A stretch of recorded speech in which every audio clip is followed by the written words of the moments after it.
The Young Turks 14 years.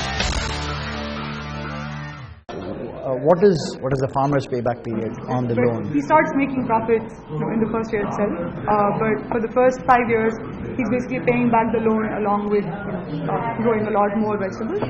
And then from year 6 onwards, he would be like completely loan free and would make profits of around $50 a month. And what's the typical footprint of the acreage that a farmer owns, and what portion of it is under this greenhouse? Our acreage here, we're saying, is about 100 square meters, so which is basically typically about 0.5 to 1% of the farmer's land. So it's a small investment in a small size of land. Yeah. But is that enough to make a difference to the farmer? So this 1% to 2.5% of the land can give the farmer a steady income if after financing of $50 a month, which is right now on average more than what they make in the rest 2 hectares, because they have bad productivity and bad cycles right at this point on average. But the idea that we want to start at that small is that the smaller it is, the easier for the farmer to invest in and take that investment capability.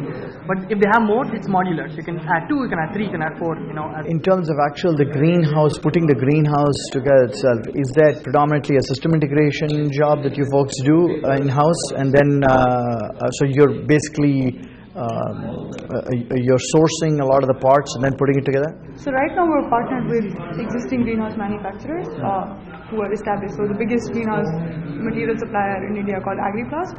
So we're partnered with them for sending us the greenhouse. So they have these greenhouse kits which they help us assemble on the farm. So right now we aren't doing the whole assembly on it. My advice to you is this, or suggestion for you is, make data a differentiator for you.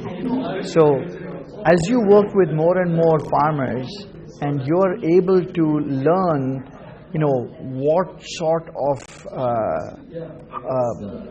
parameters make for a better producing piece of land, then you can use that and replicate that across multiple other farmers. The one-on-one interaction with Krishna Koluri is over, and we decided to ask him of what he thought of our winners. Krishna, tell us, what did you make of Ketto and then Kheyti? Both of them are interesting projects. The underlying technology for either of them is not a huge barrier, because putting either a marketplace together or assembling a greenhouse from a kit that's readily available doesn't necessarily make for a huge barrier to entry. In Ketto's case, the barrier to entry over a period of time is going to be how large the marketplace becomes.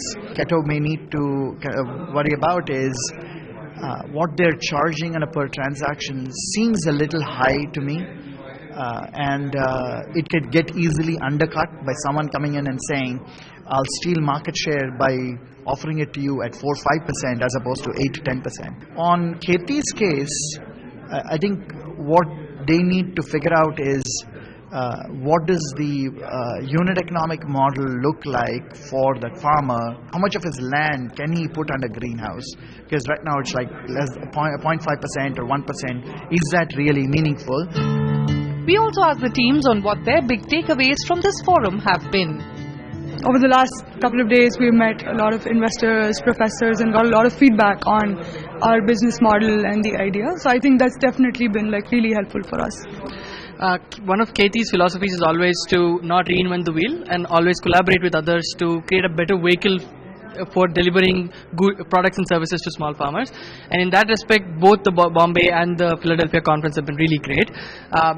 There's been an overwhelming response from everyone saying that let's find a way to work together, which is music to our ears. A lot of people still did not know a lot about crowdfunding, so people wanted to know more, they wanted to learn more. So a lot of good questions were asked. We also got a lot of good feedback in terms of what we can do better, what more features we can add, what more services we can provide on our platform. So it was good, the Q&A, and was really helpful. With that, it's a wrap on our special edition. Hope you've enjoyed the show. Write into us at youngturks@network18online.com. You can also follow us on our Facebook and Twitter pages. Till then, from the entire team, goodbye and many thanks for watching.